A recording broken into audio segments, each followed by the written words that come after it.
కాగా అందరికీ నమస్తే. ఇయ్యాల కథ ఏందనుకుంటారు? ఇయ్యాల వచ్చేసి టిఫిన్ తిందామని టిఫిన్ సెంటర్ కాడికి అయితే వచ్చేసినాం. ఇక్కడైతే రాజుగాడు అయితే కనబడ్డాడు. వాళ్ళు అయితే హాస్టల్ పోమంటే అస్సలు వదిలేడు. వాళ్ళు అయితే పనికైతే రాకిస్తారు. అయిందా బాగైందా ప్రతిదానికి ఓవర్ ఎక్స్ప్రెషన్. ఆ నుంచి అయితే సీదా అయితే ఇంటికి వచ్చేసినాం. ఈ ఇంటికి వచ్చే వరకు అయితే చెర్ర అయితే ఏడ్చుకుంటా కనబడ్డాడు. దగ్గర పోయి ఏమైందా అంటే బిర్యానీ అయితే కావాలట. రేపు వనిస్తామంటే అస్సలు ఊకుంటలేడు.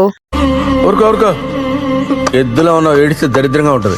అయితే స్లీప్ వేసిండు. ఇక చింటిగాడు పోయి బండిని లేపి బండి అయితే కావాలట ఫేవరెల్ కి విత్ మళ్ళీ సైలెన్సర్ అట. సైలెన్సర్ లేదు బండి లేదు ఆడైతే పెట్టు అన్నాడు. మళ్ళీ అది ఏ మూల నుంచి తీసినామో అదే మూలకైతే పెట్టేసినాం. అయితే బర్రె అన్నట్టు అన్నాడు. కలలు కంటాడు. అంతగానం ఏం కలలు కంటానం అంటే ముసలోళ్ళకి పెళ్లిలు అయితే నాకు పెళ్లిలు అయితే లేవని నాతోటి బాధపడతాడు.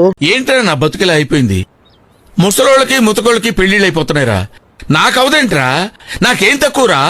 బండి అయితే బండి అద్దురా సైకిల్ వేసుకొని పోరా అంటే అస్సలే ఇంటలేడు. పెద్ద పెద్ద బండ్లే నడిపిన నీ బండి ఒక్క లెక్క అని. మన వీడియో కనుక నచ్చితే లైక్ చేసుకొని సబ్స్క్రైబ్ చేసుకోండి. బాయ్. Okay bye.